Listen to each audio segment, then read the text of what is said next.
అందరికీ నమస్కారం. నా పేరు మాధురి. ఆరోగ్యానికి సంబంధించిన పూర్తి ఇన్ఫర్మేషన్ తోటి మేము సిద్ధంగా ఉన్నాము.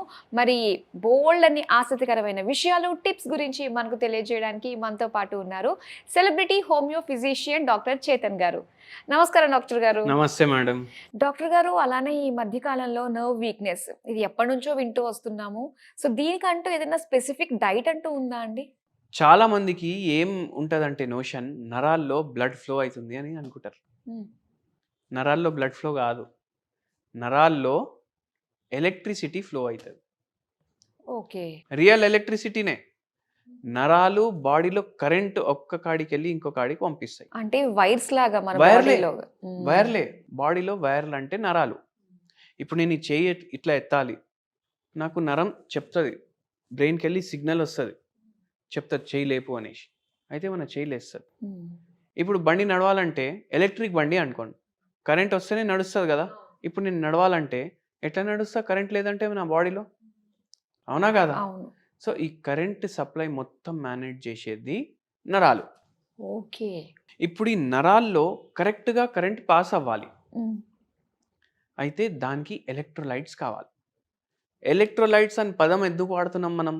దీంట్లో నిజంగా ఎలక్ట్రిసిటీనే పాస్ అవుతుంది. అందుకే ఎలక్ట్రోలైట్స్ అని పదం వాడతాం. ఓకే. Sodium, potassium, calcium. ఇవి కాకుండా ఇంకా వేరే ఎలక్ట్రోలైట్లు కూడా ఉంటాయి. ఇవి సమానంగా ఉండాలి. ఇప్పుడు ఒక పేషెంట్ మన దగ్గర వచ్చిండ్రు. ఆ పేషెంట్కి లంబార్ రీజన్లో డీజెనరేటివ్ చేంజెస్ ఉన్నాయి. డిడిడి అనేసి ఒక రోగం ఉంటుంది. Degenerative disc disease. ఓకే. చుమ్ చుమ్ చుమ్ చుమ్ అంటున్నాయి కాళ్ళు, నమ్నెస్ ఉంది, తిమ్మిర్లు ఉన్నాయి, మళ్ళీ తొడల్లో ఏమో చీమలు కరిచినట్టు అవుతుంది. ఓకే. మళ్ళీ దాని తర్వాత నడుము విపరీతంగా నొప్పి. ఆపరేషన్ చేయించుకోండి అనేసి అడ్వైజ్ ఇచ్చిండ్రు. ఇప్పుడు పేషెంట్కి ఏంటంటే ఆపరేషన్ చేయించుకోవాలని లేదు. ఎందుకంటే ఫుల్ భయం ఉంది. మన గురించి ఎవరో చెప్తే మన దగ్గరకు వచ్చిండ్రు. అండ్ సమ్మర్ సీజన్లో మెయిన్ ప్రాబ్లం ఏమవుతుందంటే బాడీ తొందరగా డిహైడ్రేట్ అవుతుంది కదా, ఆకలి కూడా తొందరగా అవుతుంది. ఒక్కొక్కసారి ఇంకోటి ఏమవుతుందంటే పేషెంట్ తింటారు కదా, దాని తర్వాత వాళ్ళకు కొద్దిసేపటికి మళ్ళీ ఆకలి అవుతుంది. వాళ్ళకి అయ్యేది యాక్చువల్లీ దాహం. వాళ్ళకి యాక్చువల్లీ దాహం అవుతుంది, కానీ బాడీ ఏమో రాంగ్ సిగ్నల్ పంపిస్తుంది ఆకలి అవుతుందని. సో వాటర్ కన్జంప్షన్ మీద మీరు చాలా ఫోకస్ పెట్టుకోండి. షుగర్ వ్యాధి లేదనుకోండి, కొబ్బరి బొండా తాగాలి రెగ్యులర్. షుగర్ వ్యాధి లేదు పేషెంట్కి, అయితే కొబ్బరి బొండా తాగాలి. ఇప్పుడు కొబ్బరి బొండకి నరాలకి ఏం సంబంధం? కొబ్బరి బొండా వాటర్లో ఎలక్ట్రోలైట్స్ ఉంటాయి. ఎలక్ట్రోలైట్స్ ఉంటాయి, అందుకే అది తీసుకోవాలి. నరాలు మంచిగా పనిచేస్తాయి. వ్యాధులు ఉన్న వాళ్ళు కూడా తీసుకోవచ్చు, ప్రొవైడెడ్ వాళ్ళకి షుగర్ వ్యాధి లేదు. కొబ్బరి బొండ ఇట్లా ఎలక్ట్రోలైట్స్ ఇస్తుంది. మళ్ళీ గ్రీన్ వెజిటేబుల్స్ ఉంటాయి కదా, డైలీ పప్పు వండుకుంటాం కదా, పప్పు కానీ సాంబార్ కానీ ఏదో ఒకటి ఉంటుంది కదా పక్క, లేదంటే పప్పు చారు అయితే ఉంటుంది కదా. డైలీ పప్పు చారులో కానీ ముద్దపప్పులో కానీ ఒక ఆకుకూర వాడండి. ఒకరోజు మునక్కాయ. గ్రీన్ వెజిటేబుల్స్, గ్రీన్ ఏదైతే కనిపిస్తుందో అది వాడచ్చు, ఎందుకంటే దాంట్లో కూడా ఎలక్ట్రోలైట్లు బాగుంటాయి. ఒకరోజు బెండకాయ, గ్రీన్ ఉంది కదా, ఒకరోజు బెండకాయ, ఒకరోజు దొండకాయ, ఒకరోజు పాలకూర, ఒకరోజు కొనగంటి కూర, ఒకరోజు గోంగూర. ఇట్లా డైలీ మేము పప్పులో కంపల్సరీ ఒక గ్రీన్ వెజిటేబుల్ ఉండాలి. మంచి మాత్రలో, అంటే ఏదో నేను పప్పు చారు చేసుకుంటున్నా ఇంతే వేస్తా అని కాదు, మంచి మాత్రలో ఉండాలి. గ్రీనే కనిపించాలి మీ పప్పు. అట్లా చేస్తే దాంట్లో కూడా ఎలక్ట్రోలైట్స్ ఉంటాయి, మినరల్స్ ఉంటాయి. ఇప్పుడు మినరల్స్ అవి ఇవి అంటారు కదా, ఈ దీంట్లో ఎక్కువ మినరల్స్ ఉంటాయి, దీంట్లో తక్కువ మినరల్స్ ఉంటాయి. ఆ మినరల్స్ దేనికి పనిచేస్తాయి? మన నరాలు కరెక్ట్గా నడవడానికే పనిచేస్తాయి, ఎందుకంటే ఎలక్ట్రోలైట్స్ లాగా పనిచేస్తాయి. ఓకే. అట్లా ఇప్పుడు బ్యాటరీ ఉంటుంది కదా ఫోన్లో, ఆ బ్యాటరీలో ఉన్న ఏదైతే పౌడర్ ఉంటుంది అది ఏముంటుంది? ఎలక్ట్రోలైట్లు ఉంటాయి. అయితే అవే మన బాడీకి కావాలి, ఎందుకంటే మన బాడీ నడిచేది కరెంట్ మీద. ఇప్పుడు ఈ పేషెంట్కి కాళ్ళు మొత్తం లాగడం, తిమ్మిర్లు, మంటలు అన్నీ ఉన్నాయి.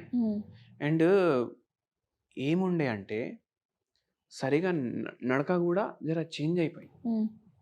ఈ పేషెంట్కి మనం ఇవన్నీ మీకు చెప్పినవే ఇంక్లూడ్ చేసినాము. సమ్మర్లో అయితే ఇవి చాలా మంచివి, ఈ డైట్ ఫాలో చేయడం. ఈ పేషెంట్కి ఇవి ఇంక్లూడ్ చేసుకుంటా హోమియోపతి మెడిసిన్ ఇచ్చినాము. ఈ పేషెంట్కి ఆపరేషన్ అన్నారు కదా, 4 monthsలో 70% సిమ్టమ్స్ తగ్గినాయి. 1.5 year మనం మందులు వాడిర్రు, మొత్తం దేవుని దయతోటి సెట్ అయిపోయింది. ఓకే.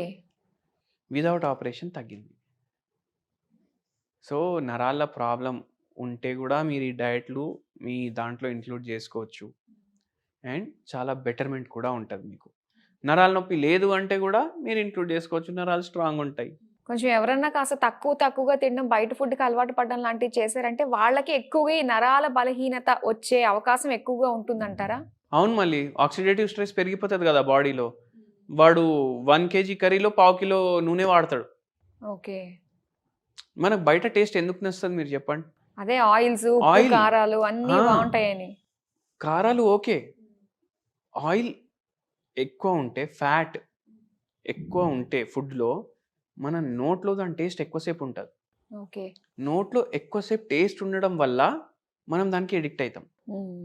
ఇప్పుడు మీరు బయటది బిర్యానీ తినండి. ఎక్కువసేపు అంటే హోటల్‌లో బిల్ కట్టి మీరు ఇంటికొచ్చిన తర్వాత కూడా కొద్దిసేపు నోట్లో టేస్ట్ ఉంటది. ఇంట్లో బిర్యానీ వండుకొని తింటే కొద్దిసేపే ఉంటది టేస్ట్. సో అది డిఫరెన్స్. అండ్ సాచురేటెడ్ ఫ్యాట్లు ఎక్కువ ఉంటాయి బయట ఫుడ్‌లో. కలర్లు ఉంటాయి, ఆర్టిఫిషియల్ ఫ్లేవర్లు ఉంటాయి. అందుకే మీకు నరాలు ఎఫెక్ట్ అవుతాయి, షుగర్ వ్యాధి అవుతుంది, బీపీ పెరుగుతుంది, వెయిట్ పెరుగుతుంది, నిద్ర సరిగా రాదు, ఇన్ని ప్రాబ్లంలు అవుతాయి. సో ప్రతి ఒక్కళ్ళకి అర్థం అవ్వడానికి మన బాడీలో కరెంట్ సరిగ్గా పనిచేయాలి అంటే, కరెంట్ సరిగ్గా ఫ్లో అవ్వాలి అంటే, మీరు చెప్పిన ఏదైతే చెప్పారో ఆకుకూరలు గ్రీన్‌గా కనిపించేవన్నీ కూడా డైట్‌లో ఇంక్లూడ్ చేసుకోవాలి. చాలా చక్కగా తెలియజేసినందుకు థ్యాంక్ యూ సో మచ్ అండి.